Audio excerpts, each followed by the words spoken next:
Welcome to Made in Moray, the podcast that focuses on the successes and struggles of local businesses. Let's get started.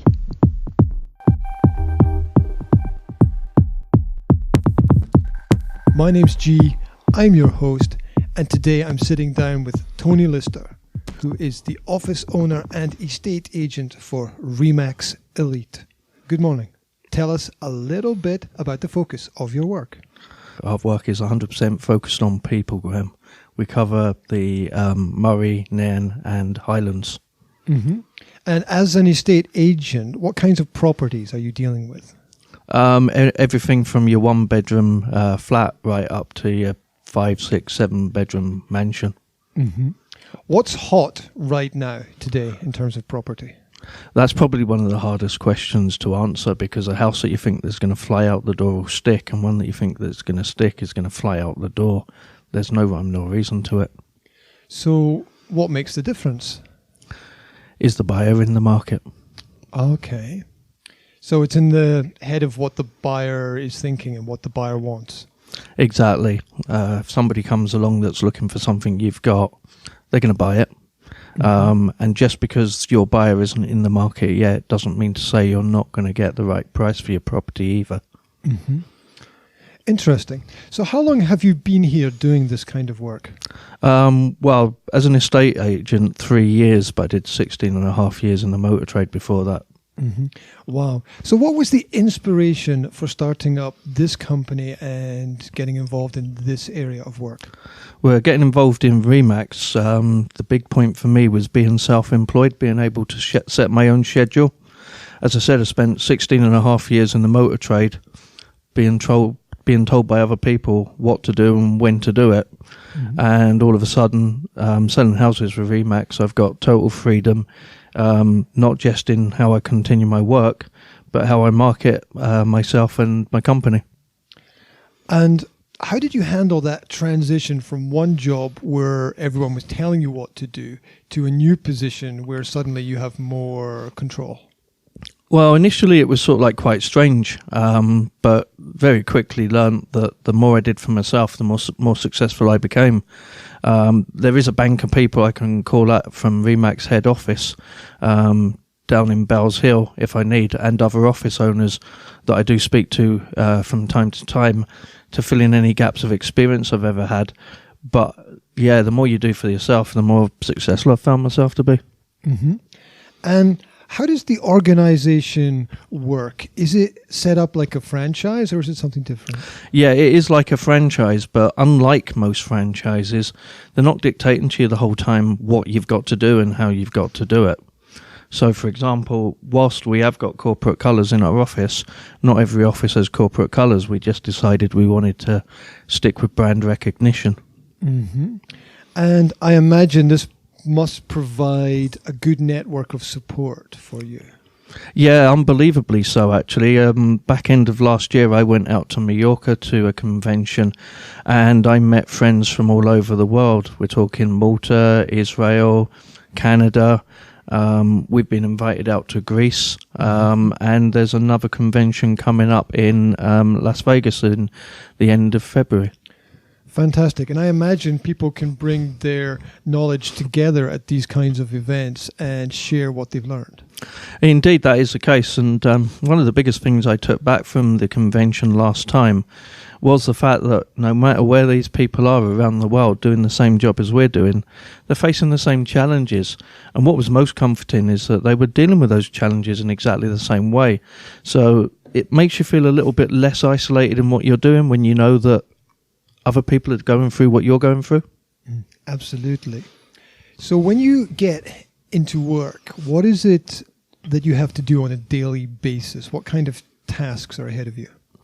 Well, it depends what we're up to today. I mean, for example, later on today, I've got to go out and take photographs of a house, measure up, so that tomorrow I can put together a brochure for those people. But on a daily basis, I guess the first thing I've got to do is check my emails and see who's wanting what. Mm-hmm. Because if I've got people asking for properties that any of my colleagues are marketing, I've got to make sure that they respond to those as quickly as possible. we've got to check if there's any viewings people are after and arrange and set those up as well. And of course, people are always contacting us for free valuations. And obviously we like to set up a slightly different tack on that we want to give people a free consultation, because quite often you go to someone's house and they're actually not ready to go to market. So what they're really needing more than anything isn't a valuation, it's proper advice. So what kinds of things are people not ready with? What are they not prepared for? Well, it's simple things like, if you're going to put your house on the market, the first impression is the lasting impression. So have the front garden looking good. You know, a few flowers by the front door creates a positivity that if there are things inside the house that aren't 100% right, people are going to fix that anyway. They want to put their own stamp on it, but they need that positive first image. Mm-hmm.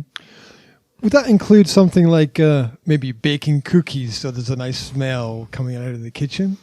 Well, yeah, you can do that if you want. It depends on how dedicated you are going to be to that sort of thing. I mean, baking bread, putting a nice pot of coffee on, these are all perceptions of what can make a house feel more homely. Mm-hmm. But at the end of the day, it needs to be clean, it needs to be uncluttered, and there needs to be no obvious signs of mistreatment of the home. Mm-hmm. Are there peak seasons through the year, or how does it work? Actually, I'd say there's only one down season, and that's the summer holidays, because everyone's either planning a summer holiday or sitting on the beach and enjoying a summer holiday. Mm-hmm. They've got children to look after, so they haven't got time to look at houses. But other than that, right up until almost Christmas Eve, we can be absolutely busy for the rest of the year. Wow. So this organization here has been running for around 3 years. How has it grown in that period of time? Well, when I first joined Remax, I joined Remax as a member of an office of 3 people. The then office owner left to set up his own agency, and I was left on my own because I felt I wanted to remain with Remax. So how's it grown? I've taken on 2 more agents, and over the Christmas period this year, we are running a Facebook campaign to get more people to come and join us and share on our journey. And what are you personally most proud of in your progress? I think it's the focus on people and the fact that if people go on to Facebook now asking for a recommendation for an estate agent, that my name's coming up a lot because of the effort I put into customer care. Everything we do is with the approval of our client in advance. Mm-hmm. And how do you acquire clients? Well, there are various forms, word of mouth being the biggest one. Actually, I would say about 70 to 75% of all our clients come through referrals, whether that be through word of mouth or through Facebook endorsements. We also work extensively on social media, running various advertising campaigns, and we've recently teamed up with Zoopla on that as well. How much time during your day is devoted to your work? I don't work 9 to 5. Mm-hmm. If my phone rings, whether it be first thing in the morning or my emails are going last thing at night, I'm there answering them. It's not unusual for me during peak periods to be negotiating prices on houses till, 10, 11 o'clock at night. If that's when people can be there to negotiate, then that's when we need to be there for them. Mm-hmm. Is there any time that's a better time to make a deal? No. Any time's okay. Yep. What are the biggest hurdles or challenges that the organization or you have faced in the last year?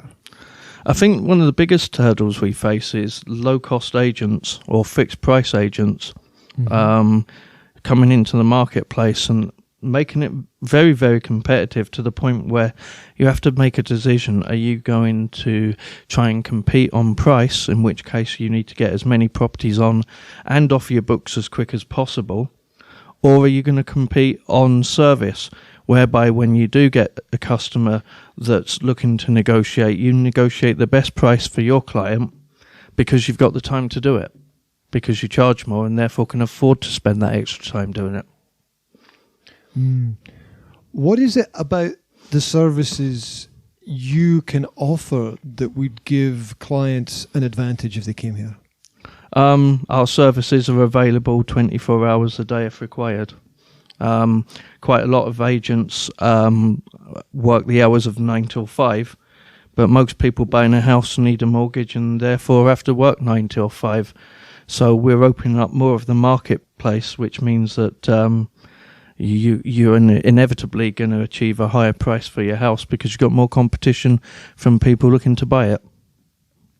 If a person either wants to sell their property or buy a property, where should they start with those processes? By making sure they get proper advice, not just a free valuation, because one of the pitfalls is that people will go with whoever they think is pricing their house highest. Mm-hmm. But it's not the estate agent that sets the price, it's the buyer in actually putting in money on the table.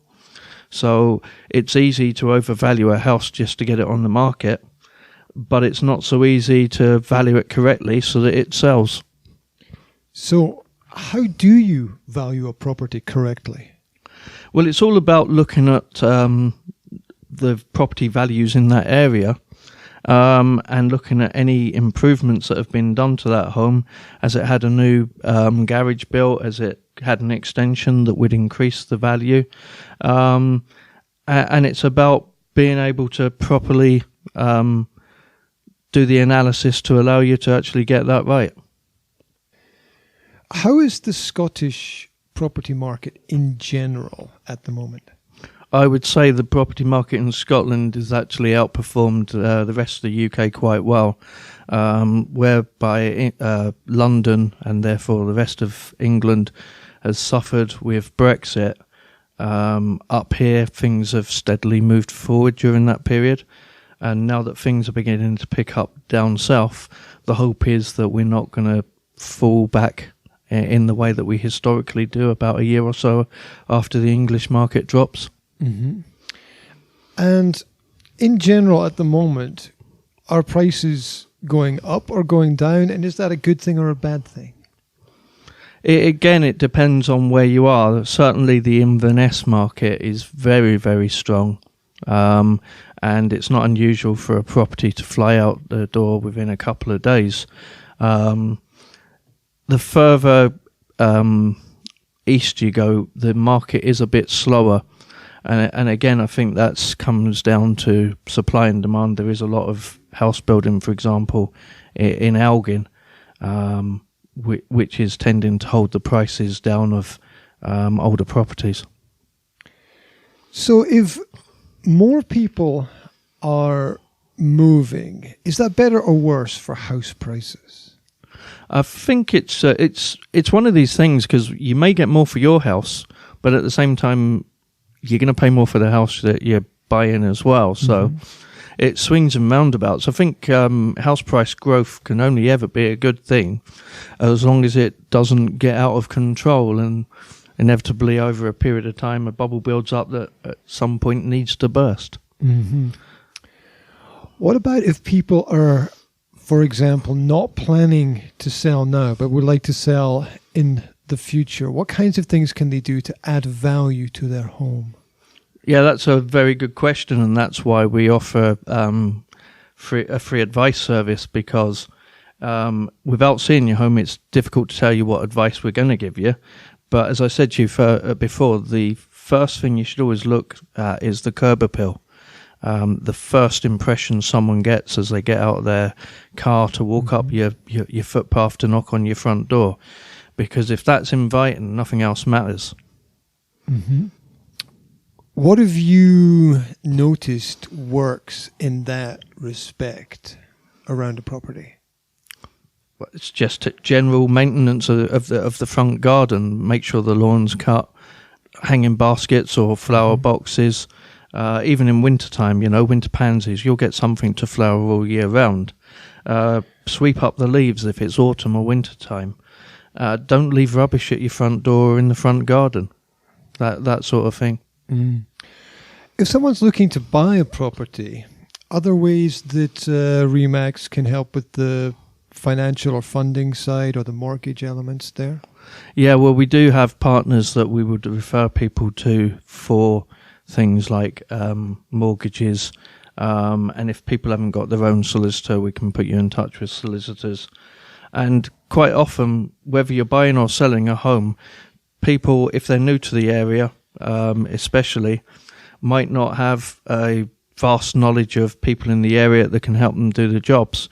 So we try and build up a bank of people that we consider professional enough to look after our clients, if our clients don't have contacts themselves to help them with anything, really. Mm-hmm.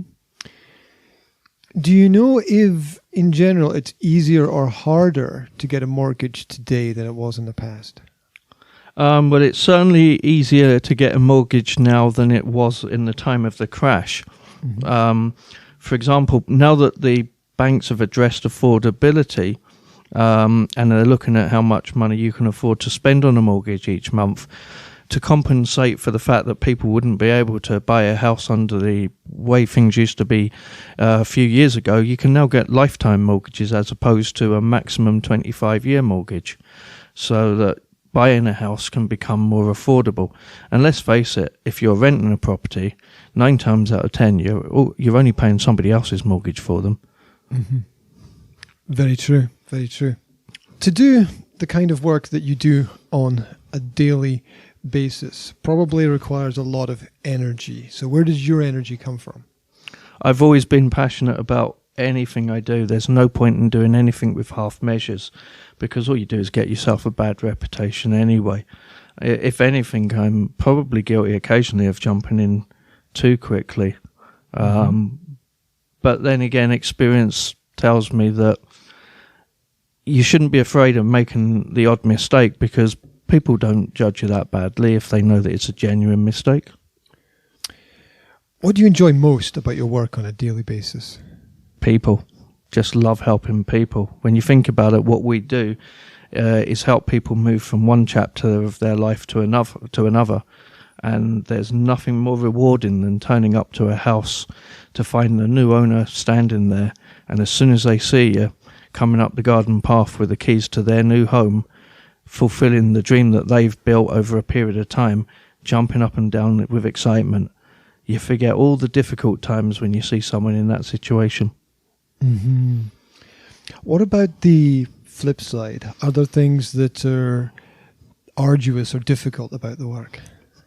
I could say people again, because, do you know, if you get it wrong, people can be very unforgiving, which is why we like to work the whole time making sure that we have the approval of our clients before anything happens. So, for example, your pictures of your home don't appear on the internet until you've approved every one of them. We create a brochure for your home. That brochure doesn't go anywhere near the internet until you've approved it and you're happy with the wording. That sort of idea. Sounds great. Does your organization do anything to connect with the local community and how the community works? Absolutely. We 100% believe in giving back to the local community. We're involved in the Soccer Sevens in Nairn. We sponsor the Nairn 10K. We did last year for the first time, and we've been asked to do it again this year. We're also involved in a charity five-a-side football, raising funds for Chaz. That's going to be at the Inverness Community Centre. Mm-hmm. Excellent. With all the work that you have to do and the fact that you have to negotiate with clients until late hours and always be available to communicate and have connections with clients, how do you manage on a personal level work-life balance? Yeah, well, for me, I enjoy the work so much that it actually isn't a job for me. Okay. So if you always feel like you're there helping people, then it doesn't feel like, oh, it's a Friday morning, it's almost the end of the week, we're not there yet, but I can't wait.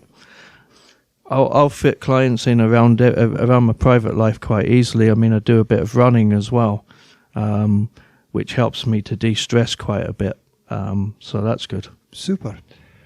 What is your vision for the future of the organization over the next year? Well, we're looking to expand. We're looking for new people to come and join us on our journey. We're offering them a chance to build a business within our business, so that they've got the safety blanket of if they get it wrong, there are people there to point them in the right direction. But helping somebody else achieve the sort of success that I've had would be the next really good step for us to take. Mm-hmm. How is the industry in regards to rules and regulations? Is it complex and difficult to follow, or is there a way to navigate it? Well, yeah, there are rules and regulations in place, but that's where Remax Scotland come in, because they make sure that we're ticking all the right boxes as far as things like anti-money laundering and GDPR and issues like that are concerned. And to be honest with you, while these regulations are in place, they are pretty much common sense. What is your vision for your work on a personal level? Where would you like to see yourself get to within the next year? If I'm honest, I spend too much time working in the business. I should be working on the business, helping my associates to develop further. And that's where we're needing to expand and bring more people in, because if I've got people that are bringing the clients in, then I can look at making sure that the journey that those clients have is as stress-free as possible, and that my agents are able to cope as best they can with the demands of the industry. And I think there's also a point in time where you need to take the knowledge that you've gained and to share it with other people as well. Yeah, that's exactly what I'm saying with my associates, making sure that they've got all the tools in the toolbox they need to do what we've been doing over the last 3 years. Mm. What are regular kinds of problems that you have to deal with or solve? I'm guessing it's getting the two parties together at a time that's going to be suitable for a viewing. Mm-hmm. Sometimes it's persuading the owner that they actually don't want to be there whilst there's a viewing. And there's some good reasons why you wouldn't want to do that. Buyers aren't always open when the owner of a property is there. Mm-hmm. Because they're worried about offending them. So sometimes it's the opposite of that. They go in 2 feet first and will offend an owner of a property. And at that point, it doesn't matter how much we achieve as an offer for a house. If our client doesn't like the buyer, they'll say no. Uh-huh. Would it be accurate to say that the more the person knows about the property, the better, and the less the person knows about the people in the property, the better? I think it's very, very important that you know as much as you do, not just about the property, but the area. It for sure is very, very important. You're making a very, very big purchase, and if you get it wrong, you've got to live with the consequences of that, not just logistically, but financially, because at some point you're going to have to right that wrong. Yeah, so what you're saying is location is key. Location and the suitability. It goes back to my days working in the motor trade. You can't sell a 2-seater car to a family man. It's just not going to work. It's about making sure that a property is suitable for you. So part of your job would be to orientate single people towards one kind of property and families towards another kind of property. Well, you can't really judge, but yeah, to a certain extent, you're not going to take a family of 5 and try and stick them into a 2-bedroom house. Mm-hmm. But by the same token, not every single person's going to want a 1-bedroom flat. Mm-hmm. If there are young people out there who are interested in getting into a line of work similar to this in the future, what advice would you give to them? Make sure you've got a driving license and it's a clean one. You're going to need it. Mm-hmm. Study the marketplace. Mm-hmm. Find out what everybody else is up to. Mm-hmm. Because it's too easy for people to be price-led. And you need to know what your unique selling point is going to be so that people are coming to you and you can actually afford to do the work for them. Instead of being a busy fool in a race to the bottom on price. When you say study the marketplace, where do you begin to do that? Well, one of the easiest things to do is look through the property portals, see what properties are for sale, see who's selling them, see what prices they go up for, and wait for them to sell and see how long they take to sell and what price they actually achieve. That can tell you an enormous story about what's going on. Mm-hmm. Do you find that people sometimes expect too much from their property in the terms that they want too high a price for it? It's human nature to want the highest price you can get. And that's why a lot of people get caught out. If you price the property for what you actually want for it, quite often that's going to be above the home report valuation. People look at the home report valuation, think you want too much, and they won't even come and look at it. On the flip side of that, if you price the property correctly, people look at the home report valuation, think that yours is well priced, they come along. If they begin to form an emotional attachment to your home, it's at that point they're more likely to pay the price that you were hoping to get for it in the first place. That's a really interesting point. Is it the facts about the property or the feeling about the property that sell the property? The feelings, without a shadow of a doubt. We've taken people countless times to a property that's got the 3 bedrooms they want. It's got the detached garage that they want. It's in the part of the country with the school catchment area that they wanted. It's got everything they ever wanted, including that new and modern kitchen. And they'll stand there and say to you, this is everything we wanted. But it just doesn't feel right. What do you think makes that difference then? Well, that is the $1 million question, because at the end of the day, it is a feeling. Mm-hmm. They say home is where the heart is, and if you don't feel at home, it's not home. Wow. Where do you live? I live just outside of Nairn in Brodie. And why did you choose to live there? Because I deal with people every day of the week and have done for about 20 odd years, and where we are, we have no neighbours, so it means that when I do eventually decide the day's over, I can shut off from the rest of the world. Did you specifically choose that property for that reason? Yeah, pretty much. Yeah.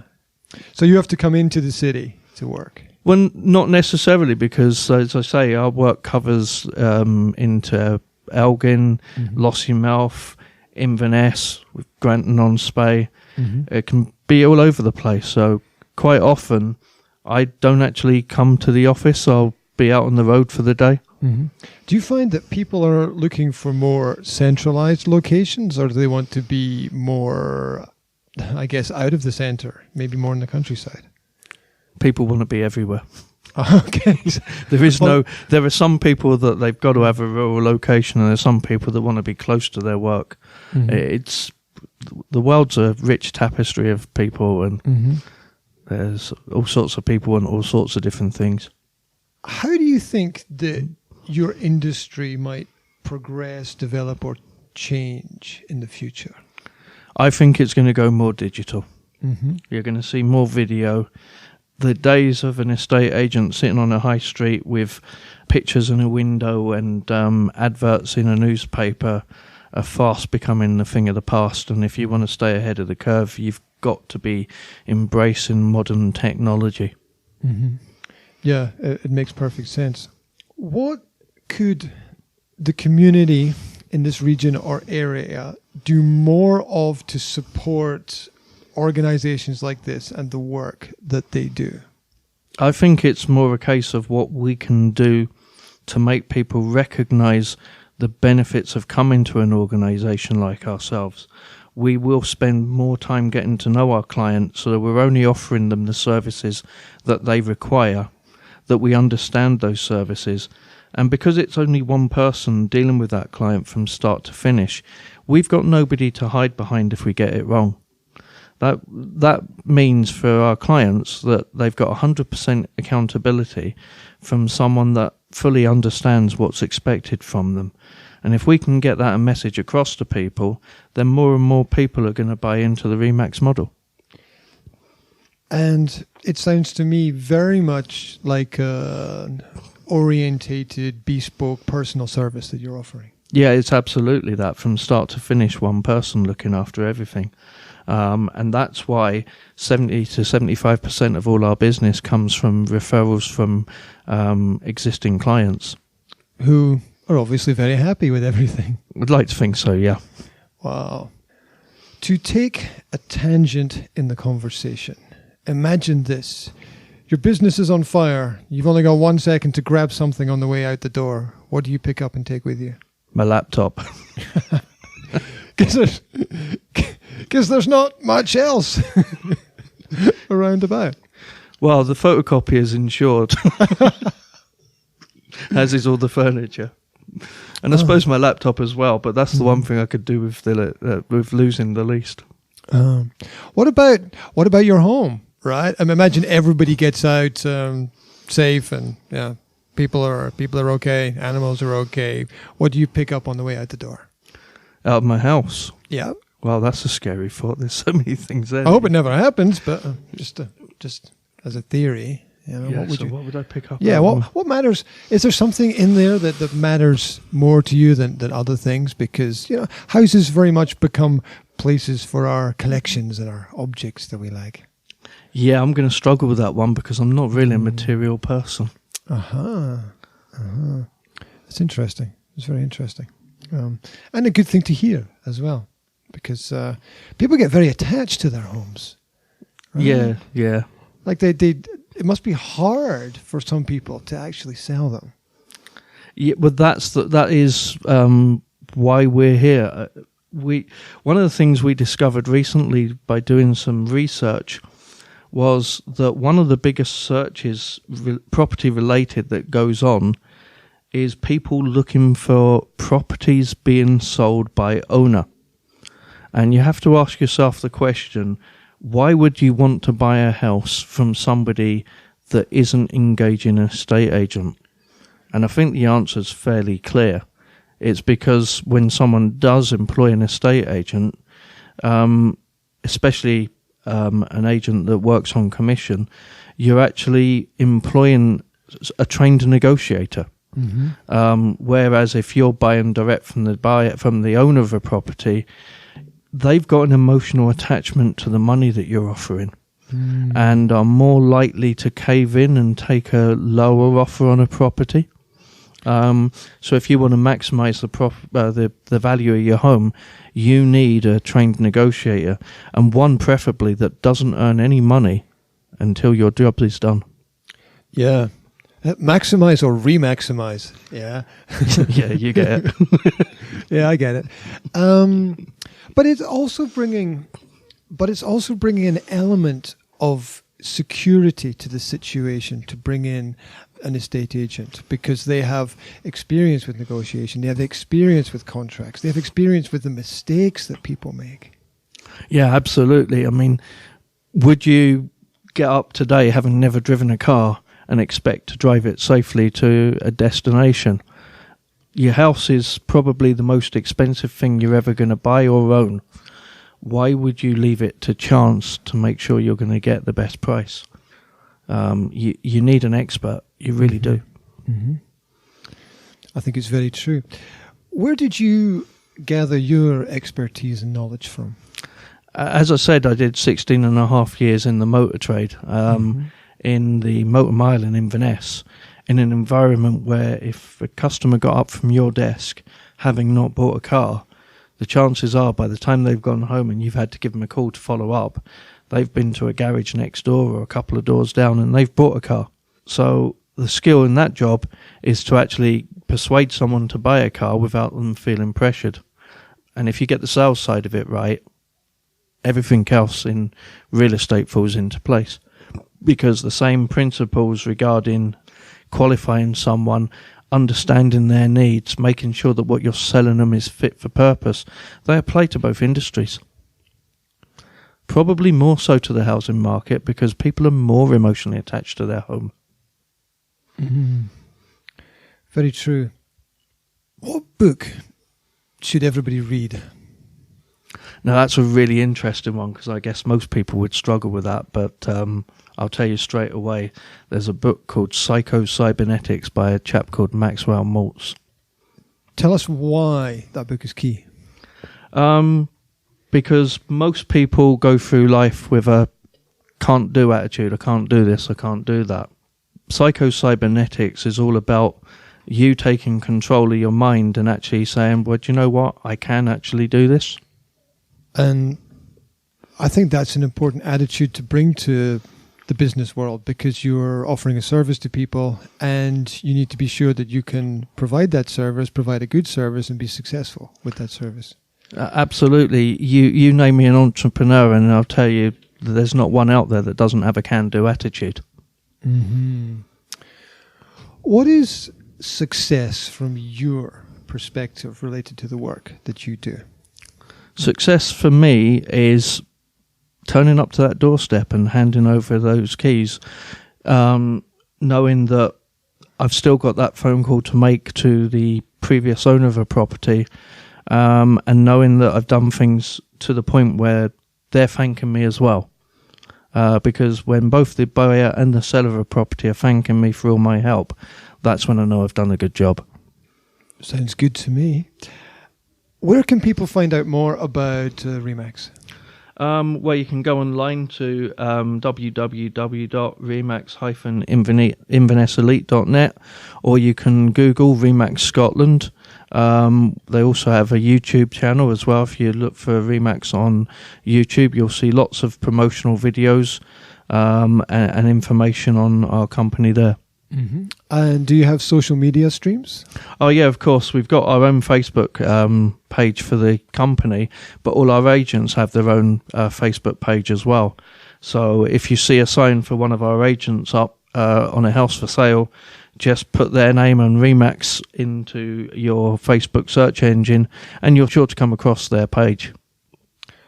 Fantastic. I will do that myself as well and see what I can find out. Excellent. Super.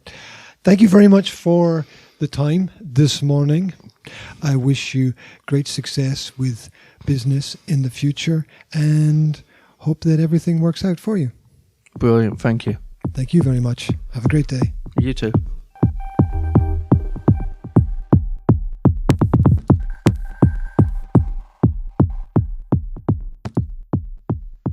Made in Moray is a product of the Academy of Language Therapy and Life Coaching. Book a free online personal or professional development consultation today. What are you waiting for?